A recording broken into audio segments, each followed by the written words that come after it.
El análisis de varianza, o también conocido por sus siglas en inglés ANOVA, aplicado a la psicología. Un cordial saludo, soy María Ángela Villares y en esta oportunidad vamos a tratar el tema de análisis de varianza. Y vamos a desglosar en este video los siguientes puntos. ¿Cuál es el objetivo del análisis de varianza? ¿Para qué sirve el análisis de varianza? Algunos ejemplos: el uso de la tabla de ANOVA con cada uno de sus elementos y su significado. Luego estaré resolviendo un ejercicio paso a paso donde se aplique el análisis de varianza. Y por último, el uso del método LSD, diferencia mínima significativa, que se utiliza cuando se rechaza la hipótesis nula.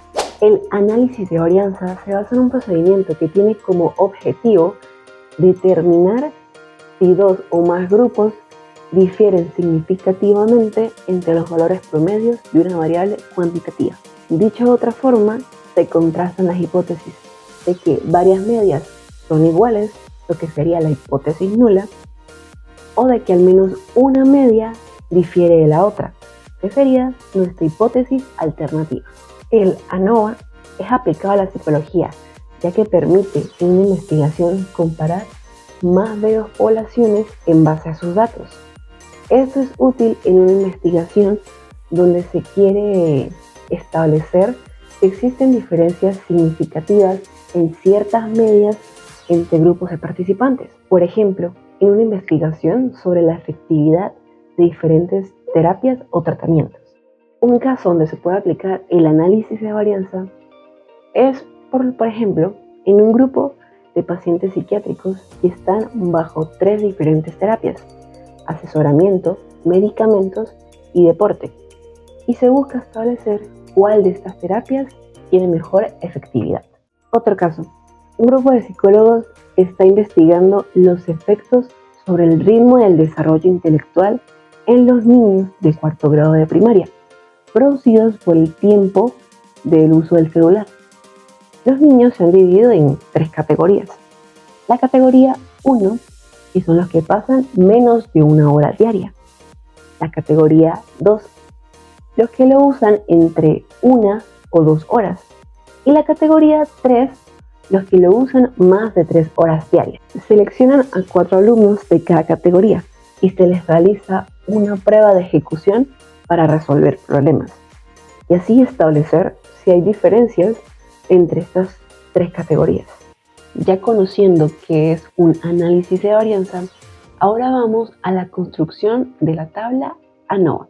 Para construir la tabla del análisis de varianza necesitamos los siguientes elementos: el total, que se obtiene a través de la suma de todos los totales; el factor de corrección, que se conoce con el símbolo de FC, se obtiene con la suma de todos los totales elevados al cuadrado entre el número de datos; la suma de cuadrados totales, que se abrevia SCT, es la suma de todos los datos elevados al cuadrado menos el factor de corrección; la suma de cuadrados de tratamientos, que se abrevia SCTR, es igual a la suma de los totales elevados al cuadrado dividido entre el número de datos menos el factor de corrección; y la suma de cuadrados del error, que se abrevia SCE, que es igual a la suma de los cuadrados totales menos la suma de cuadrados de tratamientos. Ahora voy a realizar un ejercicio paso a paso para obtener cada uno de estos valores e irlos ubicando en la tabla. Aquí tenemos estos datos en base al caso ya anteriormente mencionado de la investigación de los efectos sobre el ritmo del desarrollo intelectual en los niños de 4º grado de primaria, y para ello se les dividió en 3 categorías.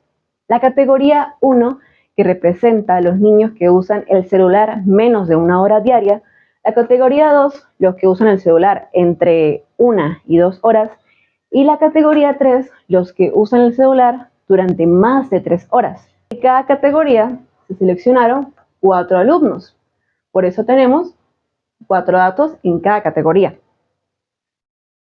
Y se les realizó una prueba sobre resolución de problemas. Y estos fueron los resultados en cada categoría. Ahora, Para poder armar nuestra tabla de análisis de varianza, necesitamos los elementos que anteriormente mencionamos. Y ahora vamos a aplicar las fórmulas ya antes vistas. Aquí tenemos la suma de los totales de cada categoría.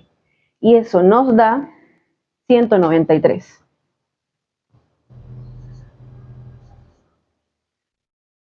El factor de corrección. El total elevado al cuadrado dividido entre el número de datos. El número de datos que hay entre estas tres categorías. 1, 2, 3, 4. 4 por 3, 12. Entonces colocamos aquí 12. Y eso nos da 3104,083. Luego la suma de cuadrados totales es cada dato elevado al cuadrado. Es decir, 19 elevado al cuadrado más 18 es la suma de todos estos datos elevados al cuadrado menos el factor de corrección, que ya lo tenemos aquí.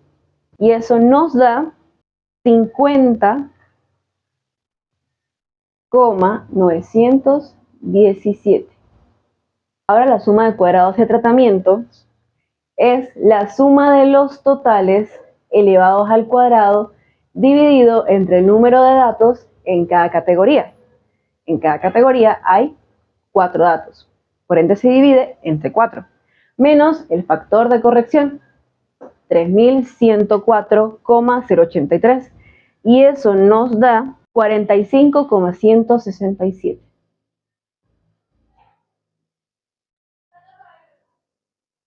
Por último, la suma de cuadrados del error se obtiene restando la suma de cuadrados totales menos la suma de cuadrados de tratamiento.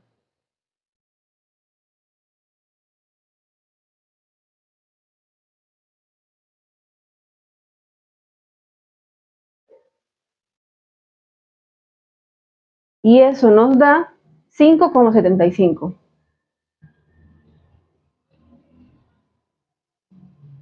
Ahora, ya teniendo todos estos datos, podemos proceder a armar nuestra tabla del análisis de varianza. Aquí ya tenemos lista nuestra tabla de análisis de varianza. Ahora vamos a explicar qué significa cada elemento de los que se encuentra en esta tabla. F-bar significa fuente de variación, TR, tratamiento, error y total. GL son los grados de libertad, SC son la suma de cuadrados, CM son los cuadrados medios y la razón F es la razón del factor. Entonces, aquí vamos a restar el número de grupos que estamos comparando. En este caso estamos comparando 3 grupos, 3 categorías, y le vamos a restar 1, sería 2. Aquí vamos a restar el número de datos de todo el ejercicio. En total tenemos 12 datos, menos 3, que es igual a 9. Y aquí todos los números de datos, menos 1, que sería 11. Y aquí la suma de esto nos tiene que dar 11. Aquí ahora, la suma de cuadrados de tratamiento, que ya lo calculamos anteriormente. Y la suma de cuadrados del error, que ya también lo hemos calculado. Y la suma total, la suma de los cuadrados totales. O sea que sumando esto y esto, nos da lo que ya calculamos anteriormente. Ahora bien, los cuadrados medios de tratamiento. Esto lo vamos a calcular con la suma de cuadrados de tratamiento dividido entre los grados de libertad. Y la suma de cuadrados medios del error los vamos a calcular con la suma de cuadrados del error dividido entre los grados de libertad. Ahora estos dos resultados los vamos a dividir aquí y esto es lo que nos va a dar la razón del factor. Ahora procedemos a buscarla en la tabla F, en la tabla de distribución F, con los grados de libertad, y en este caso son 2, 9. Y esto nos da 4,26. Se rechaza la hipótesis nulas porque el factor calculado, que es 35,396, es mayor a 4,26. Se concluye que, por tanto, hay evidencia que en un 99% de confianza existe diferencia entre las tres categorías de niños. Ahora, como se rechazó la hipótesis nula, vamos a hacer uso del método de mínima diferencia significativa, es decir, LSD. Y la fórmula para calcular LSD es el valor extraído de la tabla de Student. Para ello usamos el valor de significancia y lo dividimos entre 2 y usamos los grados de libertad del error. Y esto lo multiplicamos por la raíz de 2 por los cuadrados medios de la suma del error dividido entre el número de datos. Sustituyendo sería el valor extraído de la tabla T de Student sería 3,250 por la raíz de 2 por 5,75 dividido entre 12. Y esto nos da 3,18. Ahora, necesitamos los totales de cada categoría. Y esto lo vamos a dividir entre el número de datos de cada categoría. Y así vamos a sacar el promedio. Ahora necesitamos el promedio de cada una de las categorías y los vamos a restar. Al restar estos valores, si el valor absoluto de la diferencia entre las dos medias es igual o mayor al valor de LSD calculada, se concluye que existe diferencia estadísticamente significativa entre las medias. O si sucede por el contrario, dicho valor es menor que la LSD calculada, concluimos que no existe evidencia estadísticamente significativa entre ellas. En este ejercicio, como el promedio de la categoría 1 menos el promedio de la categoría 3, el resultado es mayor al LSD calculado, se concluye que existe diferencia estadísticamente significativa entre las diferentes categorías de niños que usan el celular y que esto produce efectos en el ritmo del desarrollo intelectual. Ya finalizado este ejercicio, concluyo con este video sobre el análisis de varianza en una vía. Muchas gracias.